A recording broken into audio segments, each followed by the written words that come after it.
오늘 말씀은 미가서 제5장 1절부터 4절 말씀입니다. 미가서 제5장 1절에서 4절까지 말씀입니다. 찾으셨으면 우리 같이 읽겠습니다. 1절입니다. 시작. 딸 군대여, 너는 떼를 모을지어다. 그들이 우리를 애워쌌으니 막대기로 이스라엘 재판자의 뺨을 치리로다. 베들레헴 에브라다야, 너는 유다 족속 중에 작을지라도 이스라엘을 다스릴 자가 네게서 네게로 나올 것이라. 그의 근본은 상고의 영원에 있느니라. 그러므로 여인이 해산하기까지 그들을 붙여 두시겠고 그 후에는 그의 형제 가운데에 남은 자가 이스라엘 자손에게로 돌아오리니 그가 여호와의 능력과 그의 하나님 여호와의 이름의 위엄을 의지하고 서서 목축하리니 그들이 거주할 것이라. 이제 그가 창대하여 땅 끝까지 미치리라. 아멘. 아멘. 네, 선지서가 계속되면서 특별히 미가서 심판에 대한 하나님의 경고를 가감없이 이렇게 선포하십니다. 이미 살펴보았지만은 3장 12절 말씀 보면 예루살렘이 얼마나 철저하게 멸망할 것인가를 예언하고 있습니다. 시온은 갈아엎은 밭이 되겠고 예루살렘은 무더기, 돌무더기가 되겠고 성전에 사는 수풀의 높은 곳이 되리라. 황폐한 땅, 아무도 그 근본을 알아볼 수도 없을 만큼 바람에 펄럭이는 휘날리는 숲을 끝만 보일 뿐 그러한 땅으로 황폐하게 될 것이라. 그런데 또다시 4장 2절 바로 2절 뒤에는 또 예루살렘의 회복을 선언하십니다. 곧 많은 이방 사람들이 가며 이르기를 오라, 우리가 여호와의 산에 올라가서 야곱의 하나님의 전에 이르자. 야곱의 하나님의 전에 이르자. 여호와의 말씀이 예루살렘에서부터 나올 것임이라. 회복의 말씀을 주십니다. 회복의 중심에는 여호와의 말씀이라고 했습니다. 어떠한 모양도 형편도 아니고 여호와의 말씀이 선포되어지는 곳이 바로 우리 하나님께서 예비하신 회복의 자리다라고 말씀하세요. 그런데 오늘 말씀에 5장에 넘어와서 또다시 4장 끝부분에 연결되어서 본문에서는 둘러싼 원수의 막대기가 예루살렘 재판자의 뺨을 칠 것이라. 여기서 말하는 재판자는 왕을 말합니다. 왕이 재판도 하고 뭐 다 하니까 재판자는 곧 이스라엘의 왕을 말하는데 이스라엘의 재판자의 뺨을 치겠다. 뺨을 친다는 것은 수치스럽다는 느낌이 금방 오죠. 그것도 이방인의 막대기로 뺨을 맞는다는 거예요. 그러니까는 예루살렘이라고 하는 것은 정서적으로 역사적으로 이스라엘 백성들에게 하나님의 성민이라고 자부하는 사람들에게는 얼마나 중요한 자리입니까? 얼마나 중요한 이름입니까? 세상에 흩어진 디아스포라 모든 사람들도 하나님의 말씀을 따라서 1년 3차례 반드시 한 번은 예루살렘에 모이는 그 자리예요. 몸은 떠나도 마음은 머무는 자리가 예루살렘입니다. 모든 사람들이 바라보는 그 예루살렘에 이스라엘의 지배자, 통치자의 뺨을 이방 백성을 통하여 그 수치스러운 패배를 맛보게 될 것이다 라고 말합니다. 시온은 갈아엎은 밭이 되겠고 예루살렘은 돌무더기처럼 형태도 못 알아보겠고 하나님의 성전이 있는 그 산은 수풀이 다 자라서 도대체 근본이 무엇인지 알 수도조차 없는 그런 황폐한 땅이 되겠다라는 것입니다. 그러니 모든 이스라엘 백성들이 바라보는 예루살렘도 무너지는 그러한 수치 가운데에서 하나님께서는 심판의 이유를 저들의 타락으로 보고 있습니다. 저들의 신앙의 변질로 보고 있습니다. 하나님의 백성으로 선택돼서 하나님의 백성으로 그 땅을 얻어서 하나님의 백성으로 이렇게 풍성하게 축복을 받았으나 왕들은 재물을 위하여서 재판을 합니다. 제사장들은 먹을 것을 위하여서 제사를 드립니다. 선지자는 입에 고기를 위하여서 백성들 귀를 즐겁게 하는 선포를 합니다. 그것을 받은 백성들은 침대에서 악을 꿈꾸고 악을 꾀하고 아침에 일어나서 첫 걸음으로 건강한 힘으로 그것을 행한다. 뭐 합니까? 악을 행한다는 거예요. 쉼 없이 악을 생각하고 있는 힘대로 악을 행하는 그러한 이스라엘 백성들, 하나님의 백성이라고 하는 자부심이 있으나 저들은 심판을 당할 것입니다. 이스라엘 전체 백성들의 중심이요 핵심이지만 하나님은 개의치 아니하세요. 언제든지 무너뜨릴 수가 있다는 것입니다. 그런데 계속되어지는 이러한 안타까움과 또 소망이 오락가락하던 중에 오늘 처음 등장하는 낯선 이름이 있습니다. 우리는 너무나 잘 아는데요, 이 미가서를 받는 사람들에게는 굉장히 낯선 이름이에요. 뭐냐면 베들레헴 그리고 에브라다인 것입니다. 2절 말씀에 보면 베들레헴 에브라다야 너는 유다 족속 중에 작을지라도, 현실은 작아요. 맞습니다. 이스라엘 백성들은 잘 알지 못하는 땅이에요. 그저 예루살렘에서 남쪽 지방 여행하다면은 마지막 그 빵집이 있는 정도의 작은 거울입니다. 지금 현대가 아니라 뭐 옛날에 수도가 한양으로 불리워질 때에 지방으로 여행하던 사람들이 먼 길 떠나는 마지막 집처럼 국밥 한 그릇 먹고 가고, 한양을 오던 사람들이 그 먼 길 달려와서 마지막 말에게 먹이를 주던, 뭐 지금은 양재라고 하지만은 원래 이름이 뭐였죠? 말죽거리예요. 그러니까 말죽거리 의미예요. 말죽거리, 말 죽이나 먹이는 동네, 그리고는 떠나는 곳입니다. 별로 그렇게 의미가 없는 그러한 땅이에요. 작고 보잘것없는 성읍, 그 이름 그대로 나그네를 위한 잠깐 배를 채우는 떡집입니다. 우리가 룻기 1장에 보면은 엘리멜렉과 그 아내 나오미가 나오는데요, 그 사람들은 흉년이 들자 여지없이 가차없이 떠날 만한 그 땅이 어디냐? 고향인데도 불구하고 베들레헴이에요. 게다가 오늘 이름에서는 베들레헴 에브라다야 그랬습니다.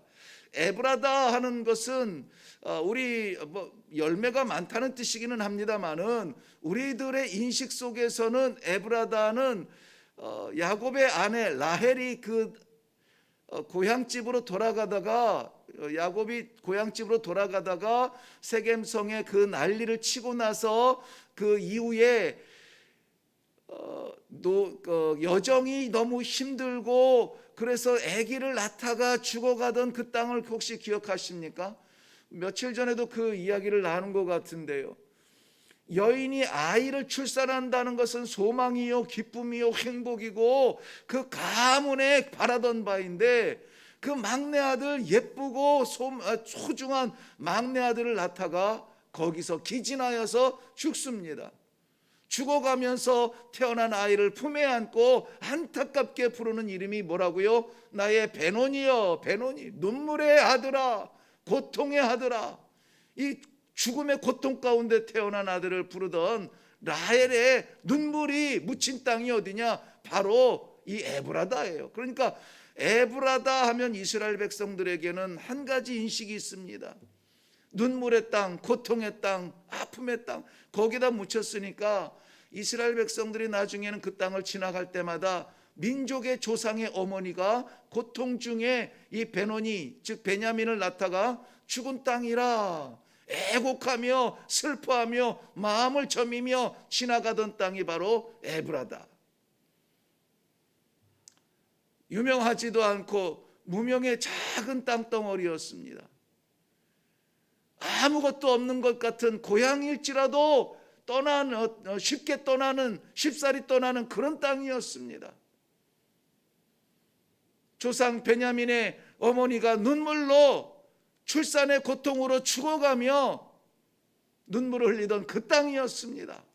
바로 그 땅이 어떻게 된다고요? 메시아가, 이스라엘을 다스리는 자가 그 땅에서 태어난다는 것입니다.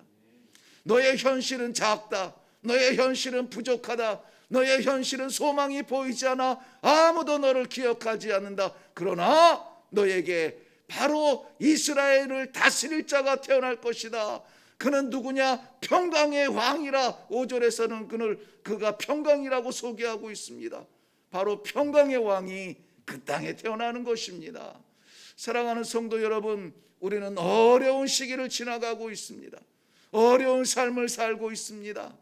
그러나 이 작고 미약하고 무명에 미련한 사람에게도 바로 예수 그리스도의 십자가가 세워진다면 우리는 바로 그 큰 평강을 맛보게 되는 것입니다.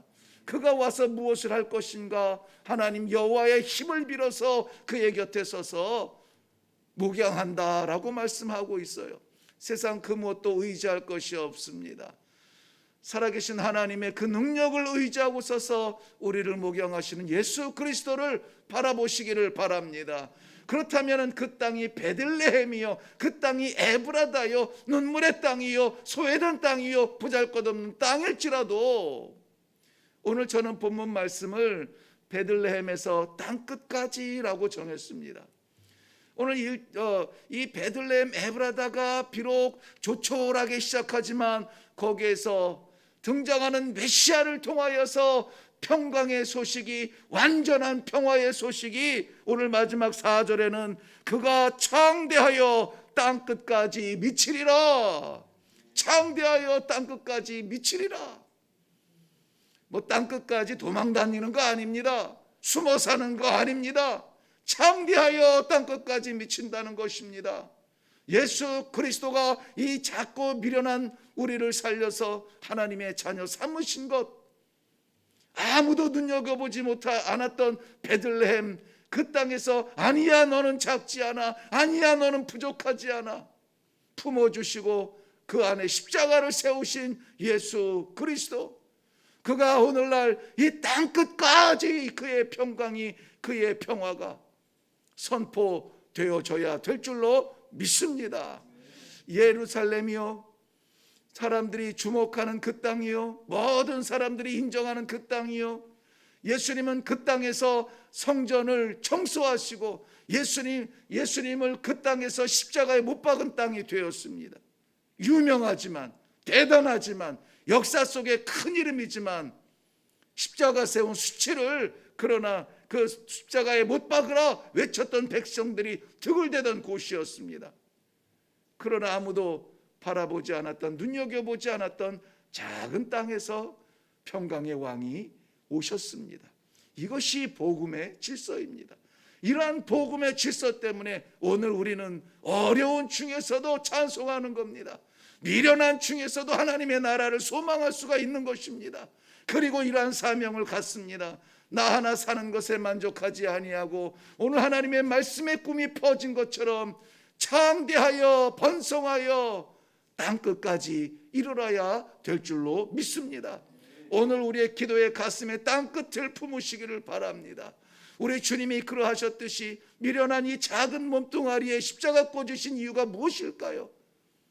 땅끝에 있는 민족들에게도 그 평강의 소식이 들려져야 하기 때문에 우리 주님은 분명히 말씀하셨습니다. 너희는 내가 한 것보다 더 큰 일도 하리라. 더 큰 일도 하리라.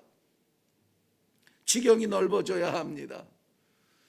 베들레헴 에브라다 작게 시작했으나 땅끝을 구원하는 예수 그리스도의 오심이 약속되었고 이때에는 약속이었지만 우리는 그것이 이루어진 것을 보았잖아요. 믿잖아요. 그렇기 때문에 오늘 허락하여 주시는 이 말씀은 우리가 받은 이 평강 땅끝에도 선포할 수 있도록 하나님께서 어떤 묵직한, 누구도 흔들고 빼앗을 수 없는 묵직한 거룩한 부담이 오지 않습니까? 오늘 그것을 위하여서 우리가 헌신할 수 있는 복된 하루가 되시기를 주님의 이름으로 축원합니다. 너무나 잘 아는 말씀, 사도행전 1장 8절 말씀처럼 오직 성령이 너희에게 임하시면 너희가 권능을 받고 예루살렘과 온 유대와 사마리아와 땅끝까지 이르러 내 증인이 되리라. 기도하겠습니다. 살아계신 아버지, 은혜를 감사합니다.